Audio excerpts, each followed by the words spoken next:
कासगंज में पुलिस की हिरासत में 22 साल के अल्ताफ की मौत पर सियासत अब उबाल पर है। मायावती ने इसे बेहद शर्मनाक करार दिया है। कासगंज के एसपी रोहन प्रमोद बोत्रे ने बताया है कि आरोपी ने जैकेट की डोरी यानी कि जो उसने जैकेट पहनी थी उसके हुड की डोरी का इस्तेमाल करते हुए टॉयलेट के नल से फांसी लगाकर खुदकुशी कर ली है। लेकिन पुलिस की फांसी की थ्योरी पर तमाम सवाल उठ रहे हैं। अल्ताफ के पिता ने कहा है कि उनके बेटे को पुलिस ने फांसी लगाकर मारा है। पोस्टमार्टम रिपोर्ट भी सामने आ गई है जिसमें मौत की वजह हैंगिंग दर्ज की गई है, जबकि शरीर पर कोई भी चोट के निशान नहीं पाए गए हैं। उसने पूछताछ के दौरान वहां पे बैठे पुलिसकर्मी से उसको वॉशरूम जाने हेतु अनुरोध ने किया था, जिसमें हवालात में बने वॉशरूम में उसको भेजा गया। उसने एक काले कलर का जैकेट जो पहना था उसमें हुड में लगे हुए एक नाड़े से उसने जो वॉशरूम का जो नल है उसमें फंसा के अपना गला घोटने की खुद ने जो है वो कोशिश की थी। जब वो बहुत समय बाहर नहीं आया तो पुलिसकर्मी अंदर चले गए और उसको बेहोशी की हालत में उसको उठाते न हुए उसको सीएचसी अशोकनगर कासगंज में ले जाया गया। वहां पे प्राथमिक उपचार 5-10 मिनट चलने के उपरांत उसकी मृत्यु हुई है। यही तो मुझे खुल कर आ रहा है सामने जो सारा मैटर, तो हत्या का हिसाब किताब लग रहा है। 2 फुट जो ऊंचाई पे लगती है टंकी, तो बाथरूम में या लेटरिन में 2 फुट की लगभग ऊंचाई पे लगती है, तो उस बच्चे को लगा लेगा। 5 फुट का बच्चा है, जवान होगा, तो वो 2 फुट की लेटरिन में टंकी से फांसी लगा सकता है? ये गलत है, ये नाइंसाफी है, मेरे साथ नाइंसाफी हो रही है। कोतवाली कासगंज में एक 363-366 आईपीसी के एक प्रकरण के संदर्भ में एक व्यक्ति जिसका नाम अल्ताफ सन ऑफ चाहत मियां है, उसको थाने में अर्ली मॉर्निंग बुलाया गया था। वहां पे प्राथमिक उपचार 5-10 मिनट चलने के उपरांत उसकी मृत्यु हुई है।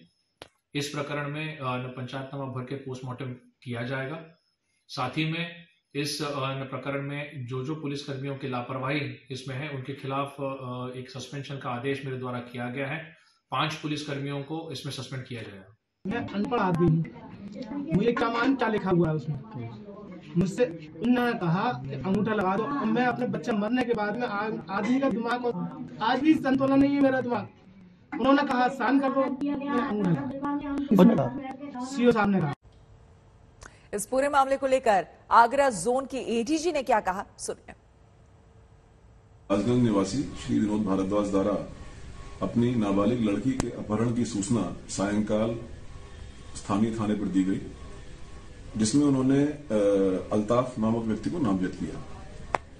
स्थानीय पुलिस द्वारा अल्ताफ को पकड़कर थाने लाया गया और उसके साथ आवश्यक विधिक कार्रवाई की जा रही थी। इसी दौरान 9 तारीख को दिन में करीब 2:30 बजे उक्त अल्ताफ द्वारा थाने की हवालात में ही अपने हुडी के जो नाड़ा होता है उससे गले में फांसी लगा करके आत्महत्या का प्रयास किया गया।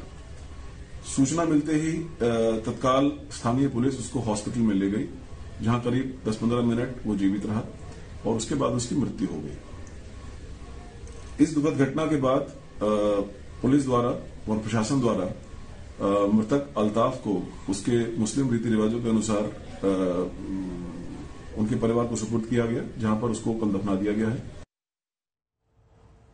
आपको बता दें इस पूरे मामले पर अब सियासत शुरू हो गई है। ओवैसी ने कहा है कि यह हत्या है। 2 फीट की पाइप से जैकेट की हुड की रस्सी से कोई फांसी लगाए, ये मुमकिन ही नहीं है। कि क्या कोई 4 फीट की नल की टूटी से कोई अपने आप को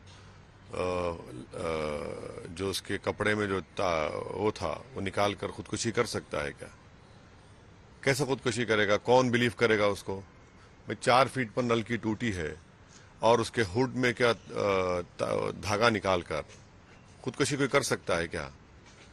आप उसको मार सकते हैं, उससे किसी का गला घोट सकते हैं और पुलिस कस्टडी में मर जाता है, तो किस बात के लिए सस्पेंड किया गया? उनको तो अरेस्ट होना चाहिए।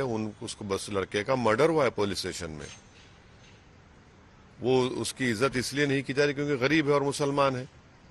पुलिस स्टेशन में किसी का आप बोलते हैं कि टॉयलेट में 5 फीट के नल की टूटी को लगाकर खुदकुशी कर सकता है कोई? यूपी के कानून मंत्री ब्रजेश पाठक ने कहा है कि मामला आत्महत्या का ही लगता है। ब्रजेश पाठक ने कहा है कि हालांकि जांच की जा रही है, इस मामले में जो भी दोषी होगा उसे बख्शा नहीं जाएगा। कासगंज में भी युवक की थाने के अंदर मौत। देखिए, पूरे प्रकरण की उच्च स्तरीय जांच चल रही है। हमारी सरकार ने पूरे मामले को बहुत ही गंभीरता के साथ लिया है। अभी प्रथम दृष्टया पाया गया है कि शायद उसने फांसी लगा करके आत्महत्या की है, लेकिन फिर भी हमारी सरकार इस मामले को लेकर बहुत ही सजग है। निष्पक्ष विवेचना की जांच दिए गए हैं। जैसे ही रिपोर्ट आएगी, हम यदि कोई दोषी है तो बिल्कुल नहीं बख्शेंगे, कड़ी कार्रवाई करेंगे। जो विपक्षी दल है, खास करके प्रियंका गांधी है, उन्होंने कहा है कि आगरा और अब कासगंज तमाम घटनाओं का जिक्र करते हुए कहा है, विपक्षी दलों को लग रहा है कि जैसे कुंभ का मेला आ गया है, चुनाव पिछले 5 साल में उनकी कहीं कोई गतिविधि उत्तर प्रदेश में नहीं रही है। चाहे कांग्रेस हो, चाहे समाजवादी पार्टी के लोग हों, चुनाव के समय ही घरों से निकल करके लोगों के बीच में जाकर के लोगों को बरगलाने का प्रयास कर रहे हैं। मुझे पूरा उत्तर प्रदेश के लोगों पर भरोसा है कि हम दोबारा सरकार बनाएंगे और पिछली बार से अधिक सीटें लेकर के आएंगे।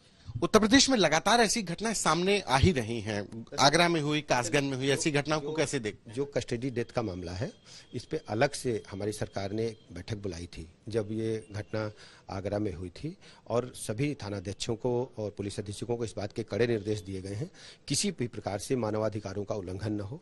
यदि कहीं होता है तो दोषी पुलिसकर्मियों के खिलाफ भी कार्रवाई से हम नहीं हिचकेंगे।